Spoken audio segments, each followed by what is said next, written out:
Parenting, if you ask me, is one hell of a school with no teacher or student. It is basically learnt at the point of practice, at the point whereby you are in the practical level of parenting. You are an agent in the whole parenting thing. Either you are the one acting as the parent or you are the victim of the parenting tips. So that's basically what parenting is. And when we say parenting, it doesn't necessarily mean biological relations. It basically means nurturing a child to the point whereby that child is independent enough to make wise decisions on his or her own with little to no involvement from your side. And that's why we're going to be talking about parenting today. Stay with me.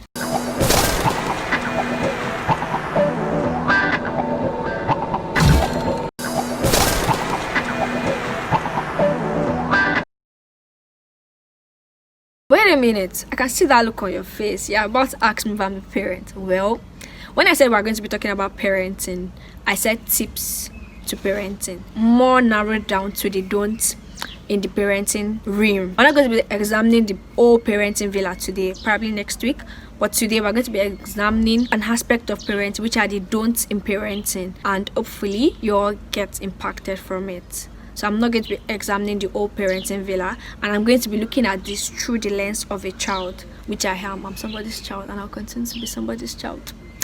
Yes, so that's what we're going to be doing today. It's very necessary for us to examine the whole parenting aspect of our lives or family from the lens of a child, because I feel like as a child I've been exposed to the rights of child to parent, right of parent to the child, all those rules and regulations, the obligations, the duties and stuff like that. But I still feel like there are a lot of irregularities in the lines of those basic ideas that has been passed down to us, which is why I'm going to be examining parenting as a villa through the lens of a child. Recently, I saw a tweet whereby the person said, to be very honest, just like situationship, some family relationships have turned into family relationships. Some are just there because their parents are the ones paying their bills. Some are there out of fear. Most young people are a contrast of their family core ideologies. On reading these tweets, I got a bit of mixed feelings. But to be very honest, I feel like this is just the truth slapping us in the face when we are not very conscious of it, or when we want to still be in denial of the truth. Which is why I felt like it is of very much importance for us to examine the whole parenting villa through the lens of a child, and that's what we're going to be doing today. When I said that we'll be examining parenting through the lens of a child, and I said that we're going to be talking more specifically on the don'ts in a family relationship or in a parenting setup. The don'ts, what are those things that a parent shouldn't do to the child, or whoever is the parent's figure shouldn't do to the child. I do not necessarily mean that I'm here to command the parents that these are the things that you should do to your child and stuff like that. This is more of me appealing to you guys to pay attention to these things. Parents to be, let's pay attention to this core fact so that we don't make some certain mistakes in our parenting setup. So the first don't in a parenting setup that I want to address is screaming. It's very wrong and so uncalled for you to scream at somebody when it comes to correcting the person, or when the person has done something wrong or anything. Like, for whatsoever reason, we shouldn't scream, because I don't think screaming is meant for human beings. Sorry, screaming when you're trying to correct somebody would not help you to pass the message to that person. It will actually help to actually just create more problem for you, which is why we should avoid, when we want to correct our children or whoever is our specimen in the parenting laboratory, we should actually correct them with better ideas than screaming. Another thing I'm going to talk about is blaming the child. In my own local environment, I've grown to now know that in any issue that involves two people, the eldest is never wrong, the youngest is always the wrong person, because they always feel like the youngest should be able to come down for the eldest person, not the other way around. And it's actually very wrong. Everybody should be ready to take blame for whatever action or whatever role he or she has played in the current result or in the current issue you are addressing. Another thing is non-stop orders. Oh my goodness, I think we have that. Like, when you give somebody too much rules and regulations are there to be followed. But when you have too much of them, there is no way you're going to follow all of them. Sorry, but there's just no way, because you won't even have memory capacity to keep everything within you and like put them into work at every point in time. That's why when you want to give somebody an order, you minimalize the order to the least way possible, so that you don't pressurize that person with so much order. More like as if you're choking me up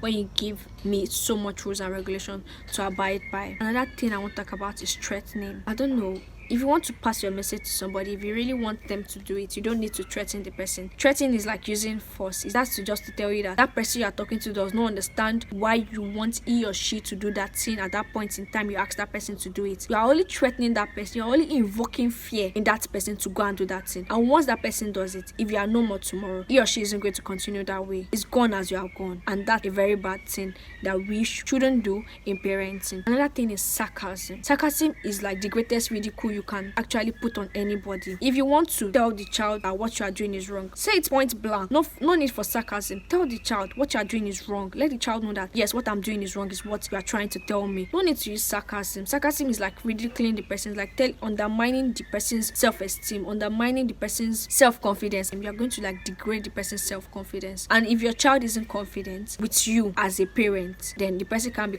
confident outside the realm of the house, outside that parenting laboratory. Another thing is cursing the child. In my own tradition or tribe, they used to say that if you curse somebody, the curse will go up. When it's coming down, it will go and meet the person that you have cursed, but a bit of it will come to you that you have cursed somebody. This mentality was just to help us to know that we shouldn't curse people. Cursing isn't the way to do things. You can always cajole anybody to do whatever he or she is meant to do. You can persuade, you can entice the person with the end results that will come out from doing that thing that you want that person to do. But when it comes to cursing the person, I feel like it's something that we should really avoid. Meanwhile, not especially when it comes to the parenting laboratory, because in the parenting laboratory, it is you and the child. If anything bad is going to happen to that child, it's going to affect you. If you are the right parent for that child, there's no how something will be wrong with your child and it won't affect you. It's like you are in the lab. It's just both of you and your specimen. If there's an overreaction in the laboratory, it's going to affect you and the specimen that are in the laboratory before it gets to anybody outside the laboratory. That's why you have to be very careful. Whatever we do when it comes to the parenting laboratory is something that stays there forever. Then another thing is comparing the child with somebody else, probably your friend's daughter, your friend's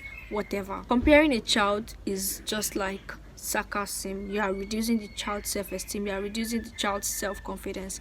It's like telling that child that you are not good enough as a person, you are not good enough who you are, or you have to be somebody else before I appreciate you, before I can say that okay, yes, good, I'm grateful that I gave birth to you, I'm grateful that I'm a parent to you. And it's very, very wrong. Then another thing I want to talk about is continuous advice.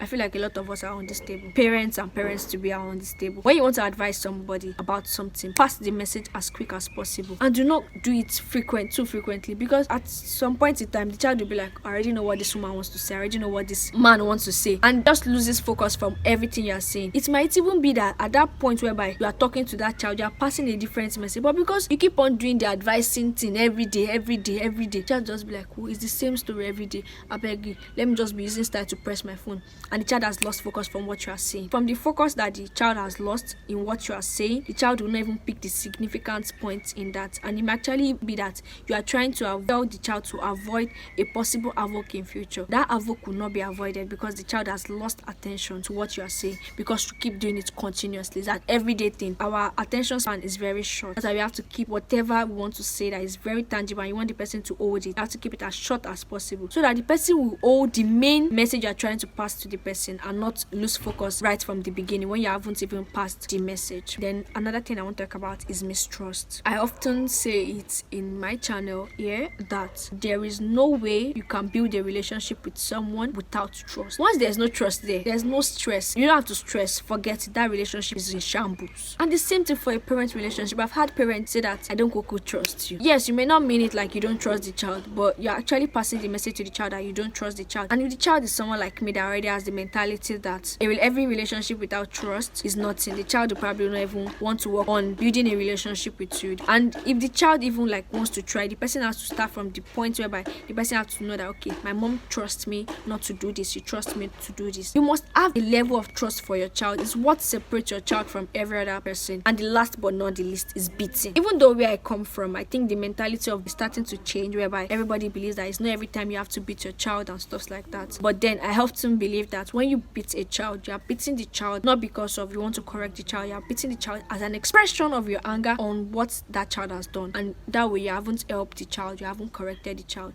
you have only expressed your anger on the child. That's why I do not support beating the child. If a child does something that is wrong and you may not be angry about it, but you feel like this child needs to be beaten to know that what he or she has done is wrong, you can beat. But whenever you are beating your child or your parenting specimen, make it a deliberate intention that you are not beating that child because of the anger of what that person has done. I am raising all of these points because this word really goes around and comes around. If Mr. X raises his child by screaming, blaming the child, giving non-stop order, cursing the child, using sarcasm and stuff like that, when Mr. X grow old and X is now a grown-up, an adult, setting up his own family, but now he has an old Mr. X to take care of, he would definitely do just the same thing Mr. X has done to him while he was young back to Mr. X. Not because he actually means to hurt Mr. X or because he wants to harm Mr. X or he wants to punish Mr. X, but simply because that is the only truth and reality he knows, and that's how he has been raised. In a situation like that, would you actually blame X for treating Mr. X the way he has treated Mr. X, or will you blame Mr. X for treating X the way he has treated X while he was training X or while X was a specimen in the parenting laboratory? This is why I really took it upon myself to put out these don'ts, that we shouldn't make these mistakes for parents and parents to be, because as parents to be, you get to learn these things now before you are into the whole parenting process, and so that when you get to the parenting process, you do not make the same mistakes those before us has made. They made those mistakes because they knew nothing. That was the only truth they know. That was the only reality they know. But now that you know another reality, you have to change that reality. I'm going to leave you all with a saying of mine that do not be the father or mother you want to be, but be the father or mother your child needs you to be. I need you guys to ruminate over this and really think of it very well. Like, sit down on your own in your room in a secluded area and really think of it. What does it mean to be the parent your children want you to be,